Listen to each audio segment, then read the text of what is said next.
안녕하십니까. 스카이 인베스트먼트에서 초대를 해주셔서 출연하게 된 드래곤 라이더입니다. 반갑습니다. 오늘은 아세아 재즈를 발표해 보도록 하겠습니다. 먼저 간단하게 히스토리를 좀 살펴보도록 하겠습니다. 2016년에 화재 사건이 발생하면서 주가가 튄 부분이 있었고요. 또 2018년에 중국 폐지 수입 금지 조치를 내렸었습니다. 그러면서 구조적으로 조금 성장이 더 커진 부분이 있었고, 그리고 2020년에 대양제지 화재 사건이 있었습니다.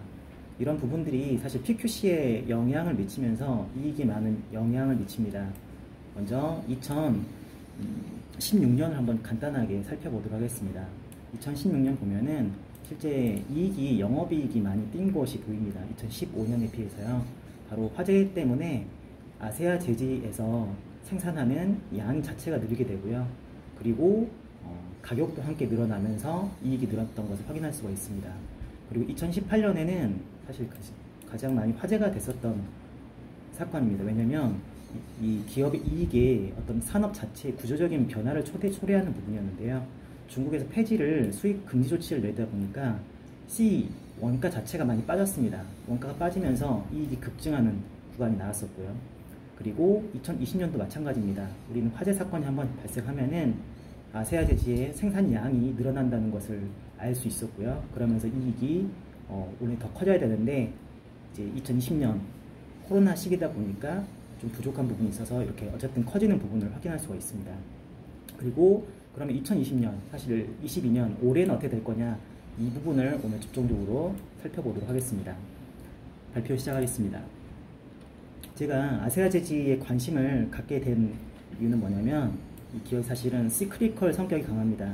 시클리컬 성격이 강하다 보니까 어떻게 잘만 하면은 이런 구간들을 투자 포인트로 삼을 수 있을까, 앞으로 이 부분을 좀 연구해 보려고 공부를 했고요. 먼저 이 구간들의 특징들이 좀 있습니다. 주가가 낮다라는 특징을 또 찾아볼 수도 있겠지만, PBR로 숫자를 매겨봤습니다. 봤더니 PBR이 0.4배인 구간들이에요. 이게 0.4배, 0.4배, 전부 0.4배인 구간들.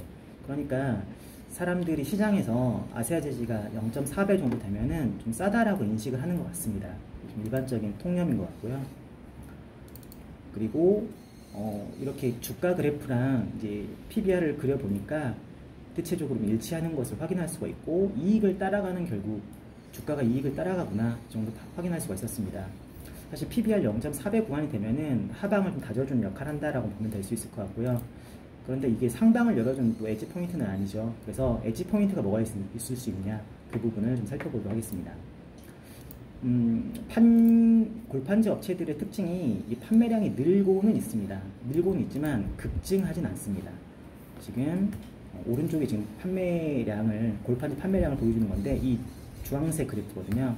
급증하진 않죠. 이게 서서히 늘어난다, 그 정도의 느낌이에요. 그러다 보니까 어떤 특징이 있냐면, 판매량과 영업이익의 상관관계가 낮습니다. 만약에 판매량이 급증했다, 주황색 그래프가 크게 이렇게 급증했다라면 판매량이 늘면서 영업이익이 함께 늘어나는 구간이 됐을 겁니다. 구간이 이게 소소하게 늘다 보니까 영업이익의 상관관계가 판매량과는 크게 미치지 않는다, 이렇게 파악해 볼 수가 있고요. 실제 분기별로 살펴보더라도 매 분기마다 한 1.5% 정도씩 증가하는 것에 불과하더라고요. 우리 기업들 이익 증가하는 거 보면은 분기별로도 10%씩 증가하는 기업들도 있고, 그런 거에 비하면 굉장히 미미한 거죠. 그래서 결과적으로 아세아 제지의 이익의 키포인트는 바로 PC, 판가랑 그리고 원재료가에 의해서 영향을 크게 받는다. 굉장히 판가 원재료 스프레드에 영향을 받는다는 걸 파악해 볼 수가 있고요.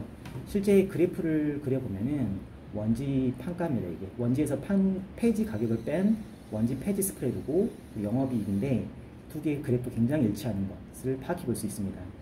이것만 보더라도 사실은 그래프가 원지 가격과 폐지 가격을 파악하면 이익을 어느 정도 파악할 수 있는 기업이구나, 그거를 확인해 볼 수가 있고요. 재밌는 거 하나 좀 보면은 2021년 보면 사실 지금 현재 2022년 지금 3분기인데 이건 지금 2022년 2분기까지 그래프입니다. 보면은 원지 폐지 스프레드가 21년보다 오히려 커진 걸 확인할 수가 있죠. 훨씬 큽니다. 폐지 스프레드는.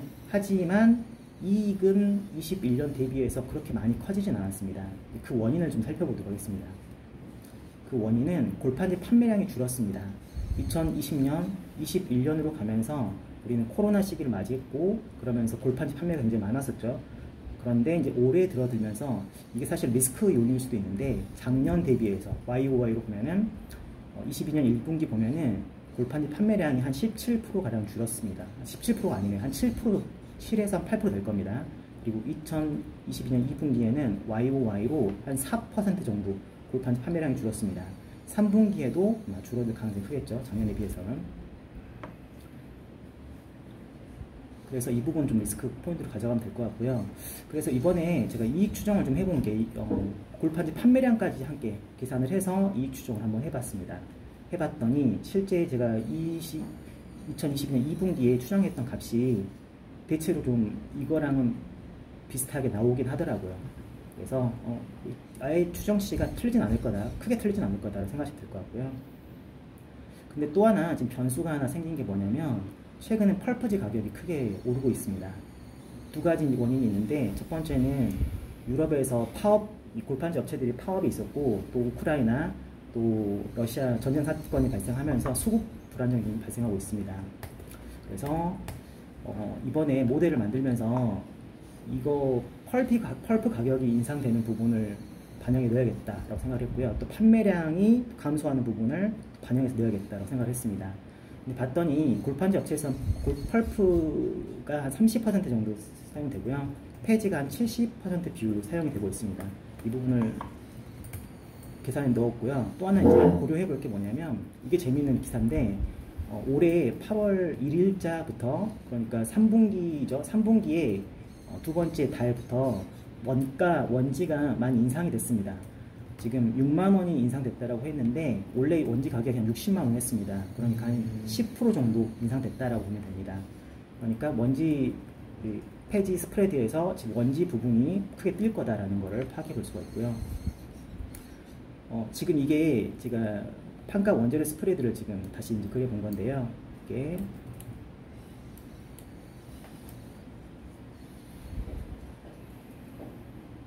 판가 원재료 스프레드에다가 지금 원지 이제 폐지 스프레드, 이걸 이제 보시면 될 것 같습니다. 이게 펄프 가격, 그리고 원지 가격이 상승된 거, 이 부분까지 고려를 해본 거고요.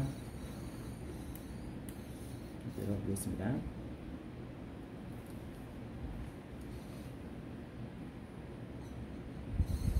보면은 3분기 이익 추정을 한번 해보면, 펄프 가격이 인상됐다라는 걸 지금 감안을 해보고, 그리고 원지, 지금 사실 원지 가격이 10% 이제 인상이 되겠잖아요. 그 부분을 감안하면은 2분기보다도 지금 이익이 더 커질 것이다 라는 것을 지금 그래프로 직관적으로 좀 확인해 볼 수가 있습니다. 정리해 보겠습니다. 지금 포인트는 골판지 업체의 이익은요, 폐지 원지 가격이 중요합니다. 그런데 국내 폐지 가격은 현재 감소 추세입니다. 이게 이게 긍정적인 부분도 있을 수 있는데, 사실은 폐지 가격이 빠지는 게 판매량이 좀 줄고 있는 그런 부분과도 좀 연관이 되어 있기 때문에 너무 또 긍정적인 부분은 아닐 수도 있습니다. 하지만 분명한 것은 그런 걸 다 감안하고도 지금 3분기는 2분기보다 이익이 커질 가능성이 있다. 그 이유는 첫 번째 다시 정리하면은 원지 가격이 10% 늘어난다. 그리고 C 부분, 바로 폐지 가격이 떨어지는 부분, 펄프 가격이 30% 인상되는 부분이 있다 하더라도 이익은 2분기보다 3분기가 무조건 커진다. 커질 가능성이 크다. 이렇게 정리를 해보겠습니다. 사실 좀 우려가 되는 건 뭐냐면, 제가 이걸 만들었던 당시보다 펄프 가격이 계속 오르고 있다는 이런 게 좀 문제이긴 해요. 그래서 뭘 해봤냐면, 폐지 가격이 7월 수준보다 15% 오른다 가정을 해봤고, 20% 오른다 가정을 해봤고요. 30% 오른다 가정을 해봤습니다. 해봤더니 7월보다 20%로 올라도 지금 3분기가 2분기보다 이익이 커질 것 같고요. 또 30% 오른다 가정을 해도 이익이 커질 것 같습니다. 심지어 50% 폐지가 오른다고 가정을 해도 3분기는 2분기보다 이익이 빠지진 않을 것 같다. 이렇게 제가 가정을 해봤고요. 시뮬레이션 돌려봤습니다. 그런데 이제 리스크도 있습니다. 리스크는 뭐냐면, 지금 현재 폐지 가격이 안정화되는 것은 긍정적인 요인이긴 하지만 지금 펄프 가격이 증가하면서 판가를 올린 부분이 있습니다. 펄프 가격이 급등하다 보니까 판가를 10% 이제 올렸는데, 그렇다면 과연 펄프 가격이 고점에 달할 경우 이게 이 피크아웃이 가능하지 않을까? 이제 그런 생각도 들긴 합니다. 그러니까 두 가지 문제가 있었죠. 유럽 파업 사태가 있었고 러시아 우크라이나 전쟁 수급 불안이 있었는데, 만약에 둘 중에 하나라도 해결이 돼버린다면, 그렇다면 펄프 가격이 내려갈 수 있을 것 같고요. 펄프 가격이 내려가면은 당연히 원지 가격도 떨어질 가능성도 있겠다. 그러면 이게 피크아웃 가능성이 있을 수도 있지 않나? 그런 생각도 드는 것 같습니다. 여기까지 발표 마치겠습니다. 이상입니다.